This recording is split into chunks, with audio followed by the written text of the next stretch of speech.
اكفد واحد صار له سنه يوميا يجيني للمحل، ما فد يوم قرر يشتري.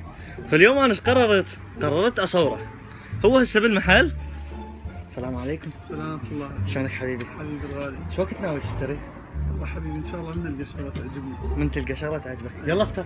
ما انا جايب يو اس بيات حتى اشتري واحد. دوري يو اس بيات؟ اي. وجه يو اس بيات؟ مو هو ماكو بعد شو تريد؟ وبعد؟ هاي. وبعد؟ هاي. يلا. ما اعطيني انا. ما عندي. مع السلامة. شو عندك رايح بعد؟ اعتذر عن الازعاج.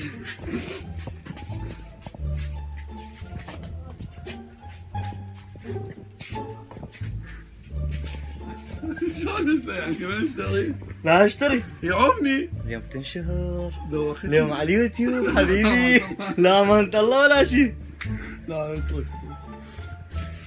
حمود باوع هنا. شو وقت ناوي تشتري؟ والله بس القى شغله. ايش وقت ناوي تشتري؟ جيب لي يو اس بي. راح اسالك سؤال وجاوبني بصراحه. صار لك ايش قد تجيني المحل؟ مو سنه؟ لا. ايش قد؟ 3 سنين رحم الله والديك. باوع فد يوم اشتريت مني؟ ابد. ايش وقت ناوي تشتري؟ ما أدري. خلصوني من هالمشكله. موتني. فتحت فيديو قلت بلكي شوف الفيديو يطفر اشرطش بالزايد. والله اليوم نشرك على اليوتيوب. لا لا. والله اليوم على اليوتيوب. والله اليوم على اليوتيوب. لا بروح. قول لك حمودي. هو ده يقرر هذا ده يقرر. تعال تعال. لا لا حمودي. والله اليوم ينشر. حمودي بس ما بيش احنا نفس الشيء. لا ليش تنشرني توضحني يعني؟ ما فضحك بس حتى شويه تتعظ. عرض ناس هذا. تعال اسالك سؤال. حتى تبطل هاي السؤال. هاي راح اسال صاحبه الضياء. تعال اريد اخذ رايك بشغله. السلام عليكم. عليكم السلام. صار لك كم سنه يجي المحل؟ قال صار لي 3 سنوات.